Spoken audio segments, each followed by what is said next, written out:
It is go time in Bismarck land.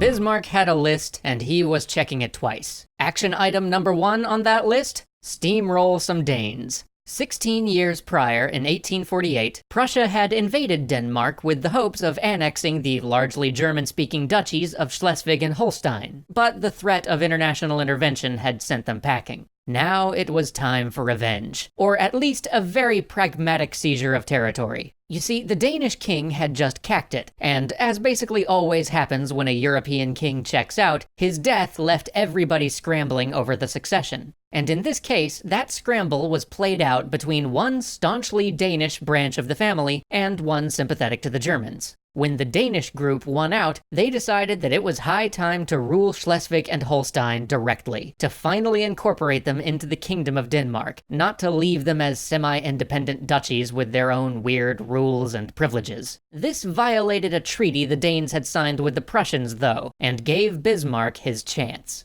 But it also made things tricky. After all, if Bismarck used ideas of liberating the oppressed and defending smaller nations' rights to justify invading Schleswig-Holstein, he'd have to find a really good reason for sticking around to occupy those places himself, instead of just leaving again. He had been setting up these dominoes for a while, though. There would be no repeat of the last time when they had to flee due to other powers coming in on the side of the Danes. He had already secured the friendship of the Russians, and made vague promises to the French that they might see some territory out of the whole deal if Prussia was allowed to absorb Schleswig and Holstein. And without Russia or France, Britain would protest, but they'd never actually go to war on the Danish side. He had also suckered in Austria, convincing them that they were all on the same side. Germans defending Germans and all that. He even convinced them to be allies and contribute a horde of troops to the effort. And this is key. Not only did he need Austrian troops to secure a quick victory, but it would also make them complicit.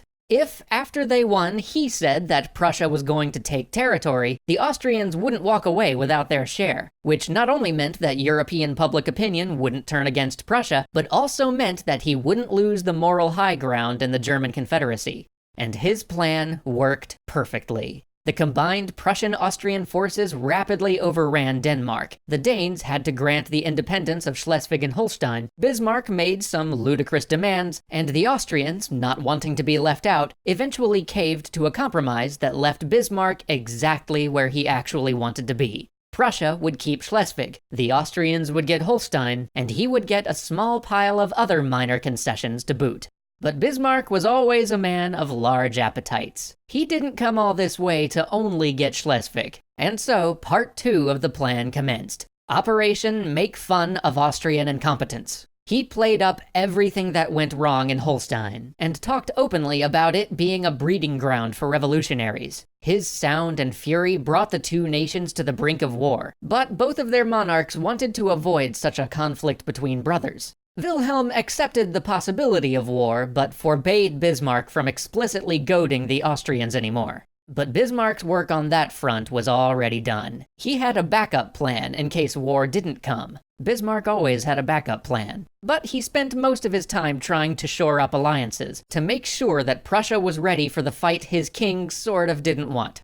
First, the Italians. Victor Emmanuel, the man trying to unify Italy, desperately wanted to take over Venice, which was in Austrian hands. I mean, how can you have an Italy with no Venice? But he was never going to have the strength to fight Austria alone, and so Bismarck seized on this, getting him to agree that if Prussia and Austria went to war, the newly formed Italian kingdom would join in for only the small price of one Venice, which Bismarck didn't really want anyway.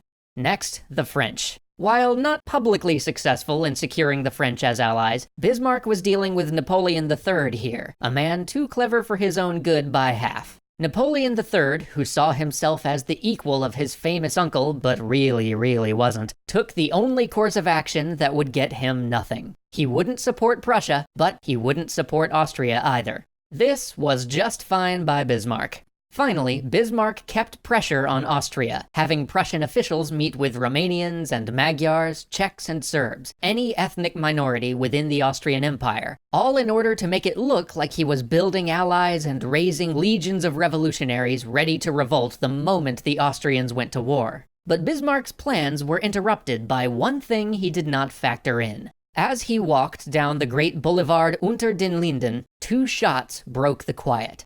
He whirls. A young man stands before him, revolver in hand. The 51-year-old Bismarck grabs him. 3 more shots ring out as they grapple. Finally, soldiers run up and subdue the young man. As the assassin is hauled off, they check Bismarck for wounds. One finds a hole in his coat, and follows it to find a hole in his waistcoat, which, with some trepidation, he follows to find a hole in Bismarck's shirt. All 5 shots had hit, but every one of them had either only grazed him or bounced off of his ribs. In a moment that history doesn't record, but I think we all know happened, Bismarck simply nodded to the soldier, said, "Iron Chancellor," put on shades, and walked away.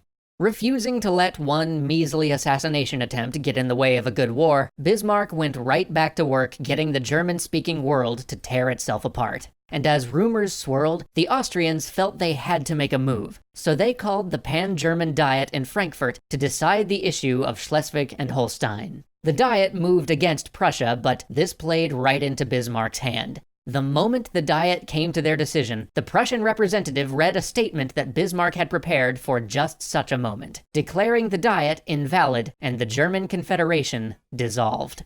Now it would be war. It would be the northern German states and Prussia against the southern German states and the Austrian Empire. Hundreds of thousands of men were mustered. It could have been a long war, but now the king had in his service a general as capable on the battlefield as Bismarck was in the conference room, General Moltke. The uncle of the General Moltke who will so disastrously lead the German forces into the First World War, this Moltke could not have been more different from his nephew. He was one of the first to see that the modern rifle had made the idea of the frontal charge obsolete. He grasped the importance of railroads for mobilization, and realized that modern armies were too big to be commanded by one man, that plans should be flexible, and subordinates should be allowed to take initiative within them. It was this Moltke who famously said, "Plans never survive contact with the enemy." Moltke led a lightning war, crushing the once great Austrian Empire within weeks. And now, where Bismarck had once had to work so hard to get the king to go to war, their success had been so great that he had to work equally hard to get the king to stop.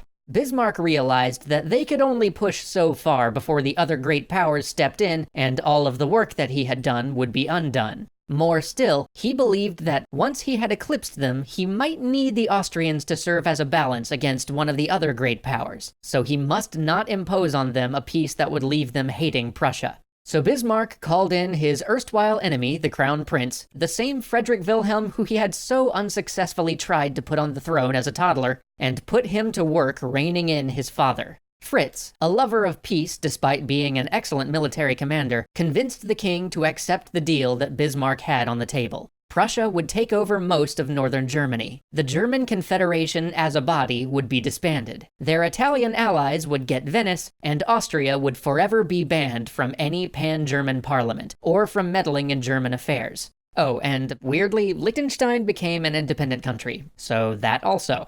All in all, things were looking up for Bismarck's grand project of uniting all of Germany under Prussian rule. There just loomed one more obstacle, one great nation that, although neutral so far, would oppose any further increase in German unity and strength. There was the problem of France.